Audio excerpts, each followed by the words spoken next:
Le Yoga Vasishta. L'histoire de Karkati. Première partie.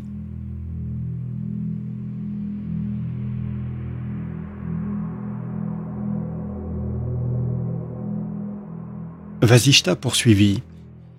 Cher Rama, écoute cette ancienne légende. Au nord de l'Himalaya vivait jadis une terrible démone du nom de Karkati. Elle était gigantesque, noire et d'un aspect épouvantable. Cette démone avait toujours faim. Elle se disait « Si seulement je pouvais dévorer tous les habitants du continent de Jambudvipa en un seul repas, ma faim disparaîtrait comme se dissipe un mirage après une pluie torrentielle. » Pareille ligne de conduite est parfaitement légitime, puisqu'il convient de préserver sa vie. Toutefois, étant donné que les habitants de Jambudvipa sont pieux, charitables, dévoués à Dieu et qu'ils connaissent les plantes médicinales, il est malséant de les harceler. Je devrais m'infliger une pénitence, car la pénitence permet d'accomplir ce qui autrement serait fort difficile à réaliser.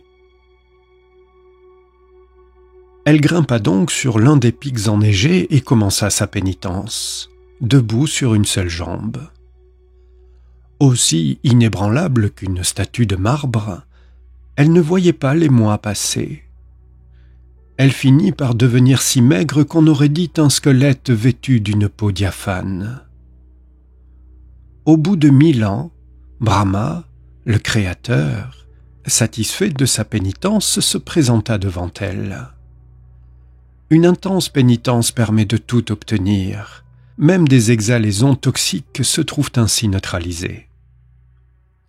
Quand Brahma lui dit « Je suis satisfait de ta pénitence, demande-moi une faveur », elle formula ce vœu. « Je souhaite devenir une épingle en acier vivante, l'incarnation même de la maladie. Cette grâce me permettra d'entrer simultanément dans le cœur de tous les êtres, de satisfaire mon désir et d'assouvir ma faim. » Brahma fit « Qu'il en soit ainsi. Tu seras Visuchika. Sans quitter l'état subtil, tu feras souffrir ceux qui absorbent la nourriture qui ne convient pas et mènent une mauvaise vie en entrant dans leur cœur. Toutefois, on peut obtenir le soulagement grâce au mantra suivant. Là habite Karkati, la Rakshasi au nord de la montagne enneigée. Elle a pour nom Visuchika, et c'est pour repousser son pouvoir que je répète ce mantra. Om, je m'incline devant Ram, Rim, Shrim, Ram, les pouvoirs de Vishnu, et j'invoque les puissances de Vaishnavi pour retirer, détruire, extirper, chasser cette souffrance du choléra, bien au-delà de l'Himalaya, loin jusqu'à l'orbe de la lune. Om Esvaha. Un être qui maîtrise ce mantra devrait le porter sur son bras gauche et, en pensant à la lune, passer la main gauche au-dessus du patient qui sera guéri sur le champ. Vasishta poursuivit. La démone au corps de montagne se mit aussitôt à rapetisser jusqu'à finalement atteindre la taille d'une aiguille. Elle devint si ténue qu'on ne pouvait que s'imaginer qu'elle existait. Elle faisait penser au nadi sushumna, ce canal des plus subtils qui relie la base de la colonne vertébrale au sommet de la tête. On aurait dit la conscience alaya décrite par les bouddhistes. Elle était constamment suivie de son autre forme connue sous le nom de Visuchika, choléra. Bien qu'extrêmement ténue et invisible, sa nature démoniaque ne subit pas le moindre changement. Elle avait obtenu la grâce qu'elle avait souhaitée, mais ne pouvait satisfaire son désir de dévorer tous les êtres. Et cela tenait à ce qu'elle était de la taille d'une aiguille. Comme c'est bizarre. Ceux qui s'illusionnent ne sont pas prévoyants. Les efforts intenses déployés par l'égoïste pour parvenir à ses fins intéressées aboutissent souvent à d'autres résultats. Exactement comme un homme qui se précipite devant une glace en haletant. Sa propre haleine embue le miroir et il est incapable d'y voir son visage. De manière significative, la démone qui était géante renonça à ce corps énorme. Elle le sacrifia pour satisfaire son ambition de se faire aiguille.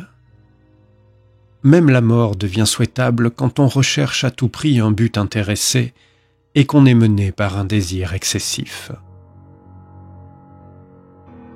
Visuchica était radieuse et aussi subtile que le parfum des fleurs. Dépendant de la force vitale des autres, elle était tout à son travail.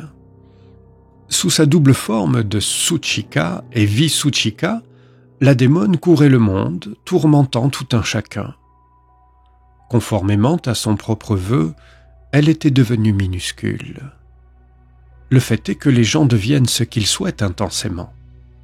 Les plus vils d'entre eux prient même dans un but ridicule, comme la démone qui pria afin d'être changée en aiguille cruelle. La nature innée n'est pas facilement neutralisée, même par la pénitence. Suchika se glissait dans le corps physique des gens qui avaient été très affaiblis ou étaient devenus obèses, et se changeait en Visuchika, en choléra. Suchika pénétra même à l'intérieur du cœur d'un homme intelligent en parfaite santé et pervertit son intellect. Dans certains cas, il lui arrivait toutefois de laisser sa victime quand la personne entreprenait de se guérir à l'aide d'un mantra ou en prenant des médicaments. C'est ainsi que la démone écuma la terre pendant de longues années. Note de Swami Venkatesananda. La démone est peut-être le virus du choléra. Le rapport avec des habitudes alimentaires et un mode de vie déplorable est intéressant. Fin de la note. Vasishta poursuivit. Suchika avait 1000 endroits où se cacher. Entre autres, la terre pulvérulente de certains sols, les doigts crasseux, les fils de la trame des toiles, les muscles à l'intérieur du corps, la peau souillée par la poussière, les sillons mal lavés des pommes et d'autres parties du corps creusées par la sénilité. Elle recherchait les endroits où grouillent les mouches, l'intérieur des corps sans éclat, les lieux remplis de feuilles en décomposition ou dépourvus d'arbres sains. Elle allait voir les pauvres vêtus de haillons immondes, des gens aux habitudes malsaines, s'installer dans des couches creuses dues à la déforestation où se reproduisent les mouches, dans des mares d'eau stagnantes, des égouts à ciel ouvert creusés au milieu des rues, dans les auberges où descendent les voyageurs, et dans ces grandes villes où se trouvent nombre d'animaux tels que les éléphants, les chevaux, etc. En bonne Suchika, l'aiguille à coudre, elle portait d'immondes lambeaux de tissu trouvés sur les routes qu'elle cousait pour se vêtir, et elle errait en toute liberté dans le corps de gens malades. L'aiguille industrieuse au service du tailleur finit par se lasser, et semblablement, Suchika se fatigua de son activité destructrice. De même que coudre est la fonction naturelle d'une aiguille, la nature de Suchika était d'exercer la cruauté. L'aiguille ne cesse d'avaler le fil qui passe par son chat, et Suchika n'arrêtait pas non plus, allongeant toujours la liste de ses victimes. Il arrive même à des gens méchants et cruels de s'apitoyer quand la pauvreté et la misère s'acharnent longtemps sur des malheureux. C'est ce qui arriva à Suchika quand elle vit devant ses yeux la toile, son propre karma, qu'avait cousu l'interminable fil qui passait par son chat. Elle s'en alarma. Elle s'imagina que cette sombre toile qu'elle avait fabriquée en tant qu'aiguille à coudre recouvrait son visage ainsi qu'un bandeau. Elle se demanda comment elle allait bien pouvoir arracher ce voile. Elle, l'aiguille, traversait aussi bien de douces étoffes, des braves gens, que de la grosse bure, des méchants, car quel insensé ou quel scélérat est en mesure de distinguer l'ivraie du bon grain. Sans qu'autrui l'agresse ou l'importune, Suchika œuvre pour la destruction et la mort des autres. Attachée à ce fil, elle pend et se balance dangereusement, Également connue sous le nom de Jiva Suchika, elle se meut chez tous les êtres en tant que force vitale, avec l'aide du prana et de l'apana, plongeant le jiva dans la peine au moyen de douleurs intolérables qui lui font perdre la tête. Elle s'enfonce dans les pieds comme une aiguille et boit le sang. Comme toutes les mauvaises gens, elle se réjouit de la peine d'autrui. Après avoir vécu longtemps ainsi, Karkati, désabusée, regretta son désir insensé de dévorer les gens, qui lui avait valu une sévère pénitence de 1000 ans et l'avait avilie en lui faisant mener une existence d'aiguille et de virus du choléra. C'est ainsi qu'elle se lamenta sur son infortune en disant « Hélas, où est passé mon corps gigantesque et où est la forme d'une aiguille ? Il m'arrive de tomber dans la fange et les ordures et d'être piétiné. Je ne possède pas d'amis, pas de domicile fixe, ni de corps digne de ce nom. Nul ne me prend en pitié. J'ai perdu à la fois l'esprit et les sens. Le mental axé sur le désastre commence par créer illusions et cruauté, lesquelles finissent par se changer en malheur et tristesse. Je ne suis jamais libre. Je ne m'appartiens plus et me trouve condamné à faire ce que d'autres me font faire. J'ai souhaité apaiser le démon du désir qui me pousse à vouloir dévorer tout le monde. Mais cela a abouti à un remède pire que le mal que je voulais combattre, et un plus grand démon est apparu. Je suis vraiment une insensée qui n'a rien dans la tête pour avoir rejeté un magnifique corps gigantesque et tenu à choisir cet ignoble corps de virus. Qui va me délivrer de cette lamentable existence de créature plus infime qu'un vermisseau ? Ah, quand vais-je recouvrer ma taille de montagne et boire le sang d'êtres corpulents ? Faites que je redevienne ascète et refasse pénitence comme par le passé. Karkati abandonna aussitôt tout désir de dévorer des êtres vivants et repartit dans l'Himalaya afin de se consacrer à nouveau entièrement à la pénitence. Elle se plaça en équilibre comme si elle se tenait sur un pied et commença l'épreuve qu'elle s'était infligée. Le feu de la pénitence produisit de la fumée qui lui sortit du sommet de la tête, et cette fumée se changea en une deuxième Suchika, qui devint une camarade. Et son ombre, à son tour, se transforma en une autre Suchika et en une nouvelle amie. Même les arbres et les plantes grimpantes de la forêt étaient en admiration devant la pénitence de Suchika. Ils envoyaient leur pollen dans sa direction afin de la nourrir, mais elle refusait d'avaler quoi que ce soit. Fidèle à sa résolution, elle ne fléchissait pas. Le Dieu du ciel fit pleuvoir des particules de viande à son intention, mais elle ne voulut même pas que celle-ci la touche. Elle resta ainsi plantée pendant 7000 ans, sans bouger d'un iota. Le vent, la pluie ou le feu de la forêt ne l'affectaient aucunement. Karkati vit ainsi son corps entier se purifier. Toutes ses tendances abjectes furent éliminées et elle acquit la plus haute sagesse. L'énergie dégagée par sa pénitence mit, pour ainsi dire, le feu à l'Himalaya.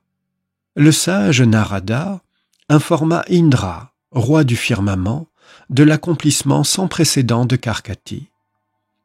En réponse à la demande d'Indra, le sage Narada conta l'histoire de Karkati en ces termes. Cette ignoble démone de Karkati devint une aiguille vivante incarnée dans une aiguille de métal. Sous cette forme, elle pénétrait à l'intérieur du corps des pécheurs et s'en prenait à leurs muscles, à leurs articulations et à leur sang.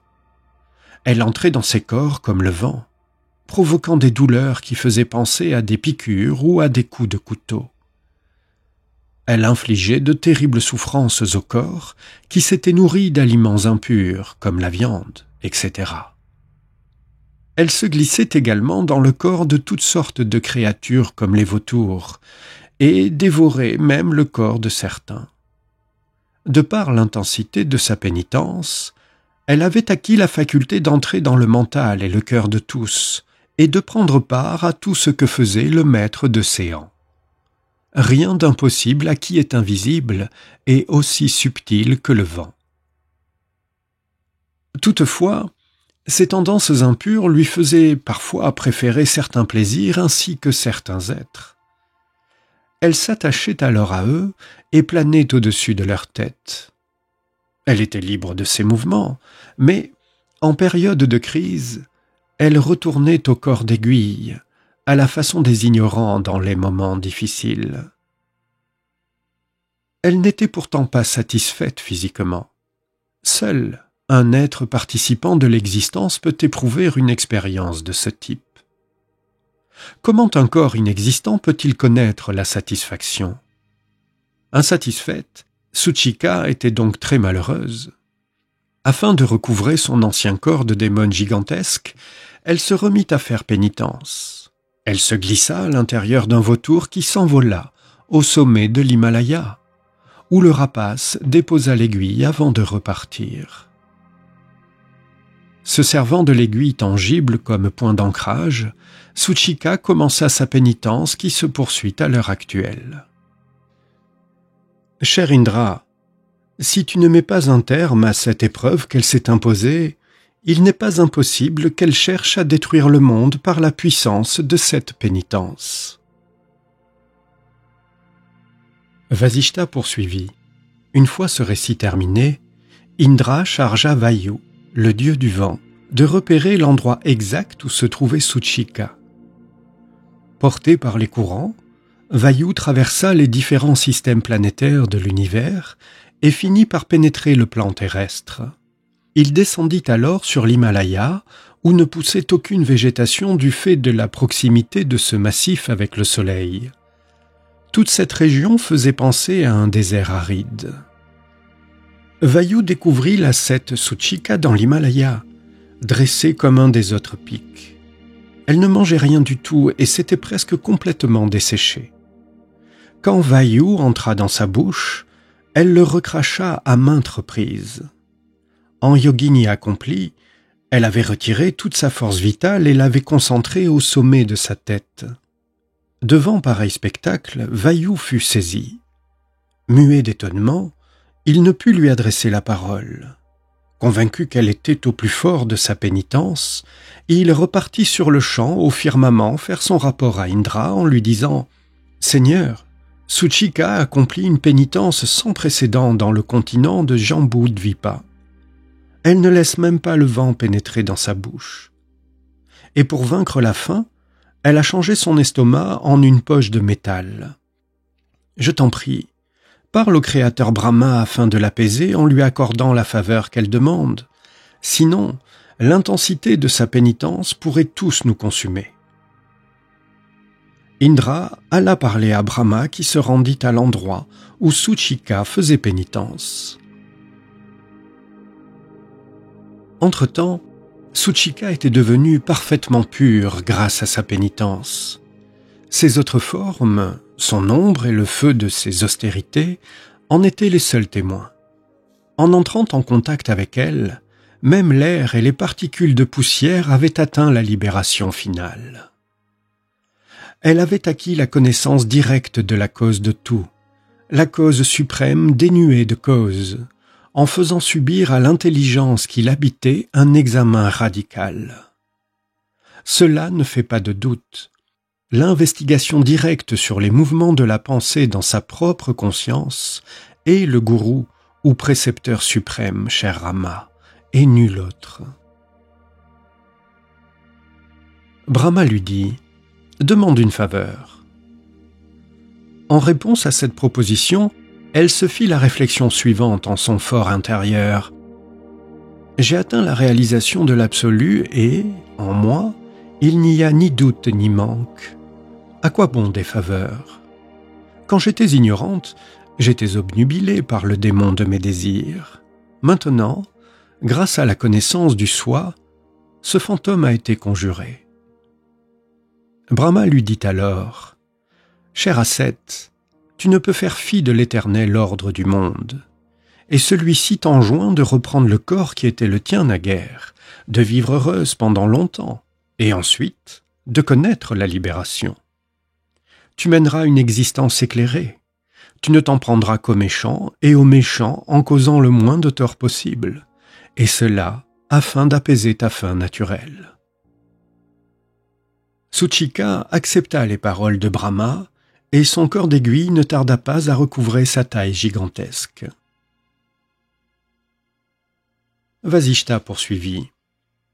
Bien qu'ayant recouvré sa forme démoniaque première, Karkati demeura en état de superconscience dénué de toute tendance démoniaque pendant un temps considérable. Elle resta au même endroit, assise dans la posture du lotus propre à la méditation. Au bout de 6 mois, elle devint pleinement consciente du monde extérieur et de son corps. Alors elle éprouva aussitôt la faim, car, tant que le corps dure, il est soumis à ses propres lois physiques, y compris la faim et la soif.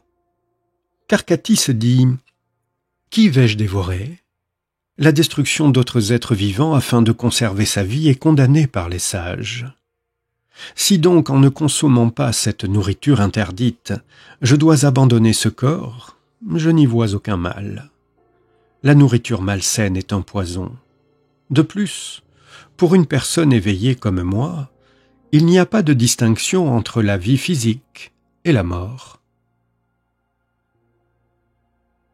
Alors qu'elle était plongée dans ses pensées, lui parvint une voix aérienne qui lui dit « Cher Karkati, va trouver les ignorants victimes d'illusions et éveille en eux la sagesse. Un être que tu tenteras d'éclairer, mais qui ne s'éveillera pas à la vérité, méritera que tu le manges. Tu ne commettras pas de péché en dévorant quelqu'un d'aussi ignorant. » À ces mots, Karkati se leva et descendit de la montagne.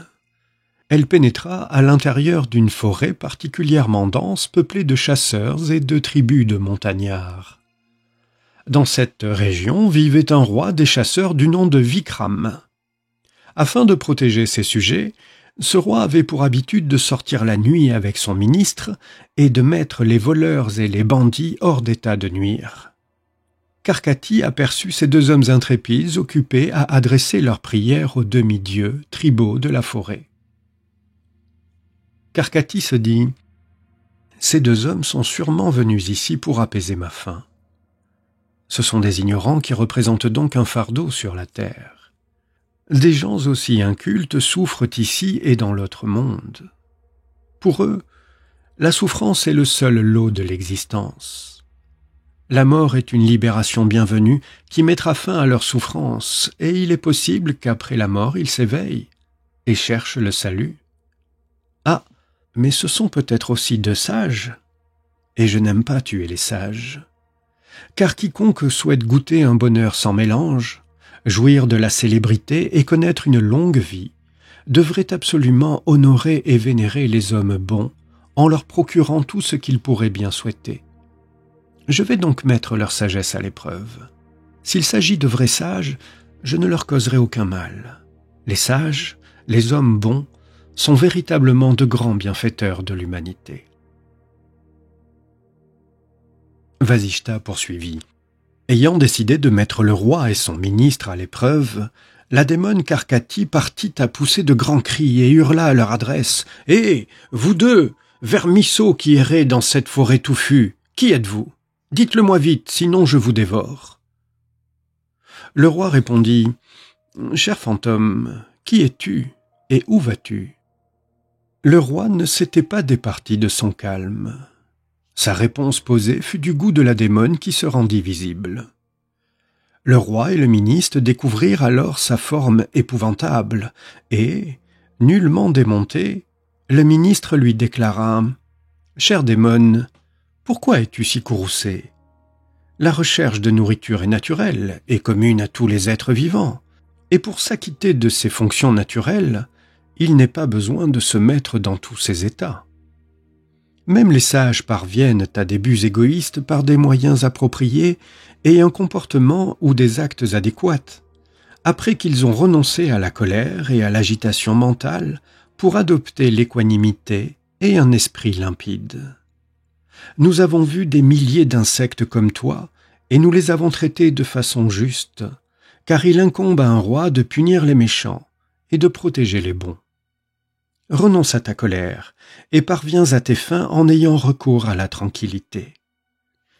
Demande-nous ce que tu souhaites avoir, car nous n'avons jamais laissé repartir un mendiant les mains vides. Karkati admira beaucoup le courage et la sagesse des deux hommes. Elle se dit qu'elle n'avait pas affaire à des êtres humains ordinaires, mais à des hommes éclairés, car la seule vue de leur visage comblait son cœur de paix. Quand deux éveillés se rencontrent, leur cœur fusionne dans la paix et la félicité ainsi que deux torrents à leur confluent. Qui, sinon un sage, peut conserver son calme face à une mort presque certaine? Elle se dit donc: profitons de cette occasion pour lever les doutes qui habitent mon esprit, car est forcément insensé celui qui ne profite pas de la compagnie d'un sage pour dissiper ses doutes. À sa demande, le ministre lui révéla l'identité du roi. Karkati répartit: « Cher roi, tu ne sembles pas avoir un ministre très sage. Un bon ministre rend le roi sage, et le roi déteint sur ses sujets. La noblesse du souverain et la vision égale grandissent grâce à la science royale de la connaissance de soi. Celui qui ne la possède pas n'est ni un bon ministre ni un roi sage. Si vous ne possédez pas la connaissance de soi, conformément à ma nature, je vous dévorerai tous deux. Afin de m'en assurer, je vais vous poser quelques questions. Donnez-moi les bonnes réponses. » Alors que Vasishta prononçait ces paroles, le soleil se coucha. Une nouvelle journée arriva à son terme et l'assemblée se dispersa pour les prières.